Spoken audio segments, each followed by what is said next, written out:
The time has finally arrived, Guardians. The Destiny 2 beta is upon us. And with that means new tip videos. Today I'm really excited to talk with you about my favorite loadouts and weapons I think that can give you an advantage in the control game type.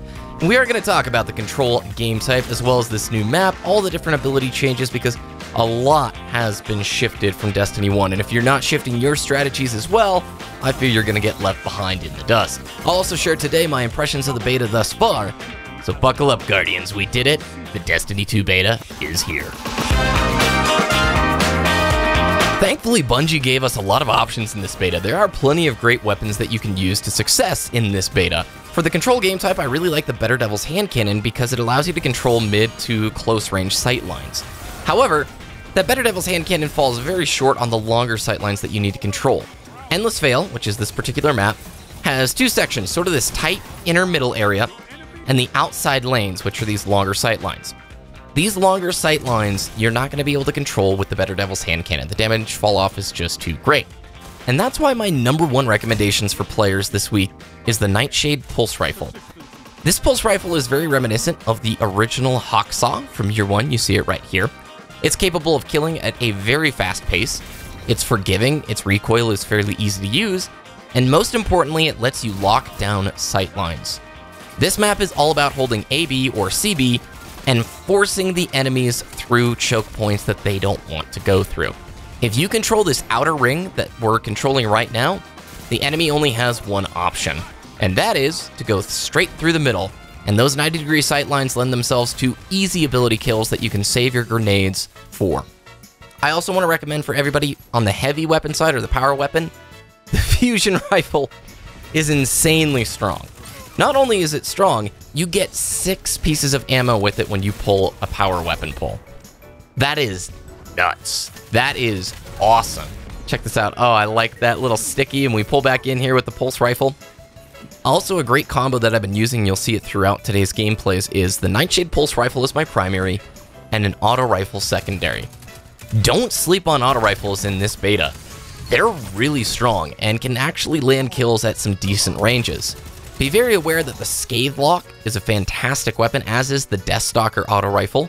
And I finally really like the Nergal, is that how it's pronounced? But when you use the Nightshade Pulse Rifle and an auto rifle secondary, or you can even use an SMG secondary, it really lends itself to situations like right here, where you've got a weapon set that's capable for all sight lines and ranges.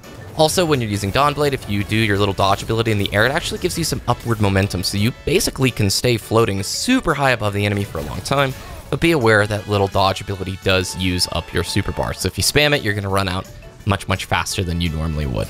Now, when we're talking about the control game type, we have to talk about this map in particular. The Endless Vale is very reliant on locking down sight lines.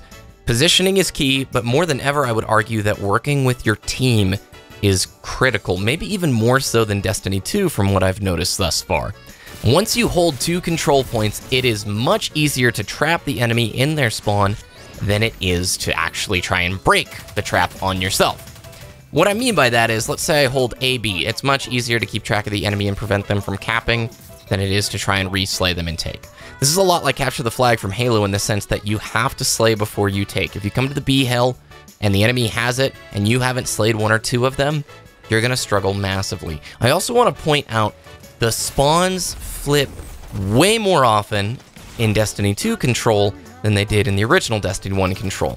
The original Destiny 1 control, if you held AB and you pushed up onto, like, let's say the, 50, 60 yard line towards their C, their hill, it wouldn't really flip. But now, if you barely cross over the halfway point and you're holding like AB, they can spawn behind you. So be very careful. I'm noticing right now, I don't know if this is just sort of a beta build version of the spawns, if that's why it's occurring.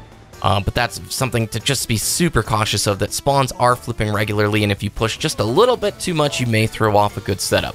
Always, the tried and true control strat is to use hold 2 points. Don't go for the triple cap. The triple cap will throw off the spawns massively. And this final game I want to point out here, I got to play against 2 Primal members, Frostbolt and Envision, and this is one of the tightest matches, if not the tightest match of Destiny that I have ever had. It ends up going like to this crazy comeback, and we win by just a single point. GG's to those guys. They're really good players, both on Primal. And it was just fun today, testing out and playing with some folks and seeing who we were bumping into. So I'll wrap up the video with my initial impressions of the Destiny beta thus far. I love the control game type.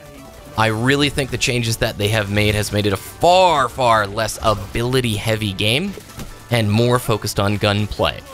It does seem that you're only getting about 1 super use per match, maybe 2 if your team is working well and generating orbs together, at least for the control game type. For Countdown, it seems like everybody's getting 1 super at the very end of the match. The primary v primary matches feel really good. The hit detection feels a little bit better. I did have some matches of teleporting players, so no, it's not completely resolved, but I would argue that it feels better. So here we are, 74 to 72. We came back from like 60 to 68 or something like that. Super close, tight game. And at the end of the match here, don't die. That's something to be aware of too for the new control game type. If you're giving away free deaths and they're controlling 2 of those hills, it's going to punish you even more so.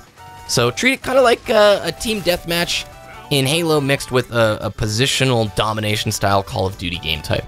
Those are my recommendations, everybody. I hope you're enjoying. Let me know what you're thinking about the Destiny 2 beta so far and what weapons are standing out to you. Again, my recommendations: Nightshade Pulse Rifle, Auto Rifle Secondary, or a SMG Secondary. And then that Fusion Rifle is amazing. So thanks so much for watching. If you enjoyed the video, hit like, and we'll see you soon with more beta goodness.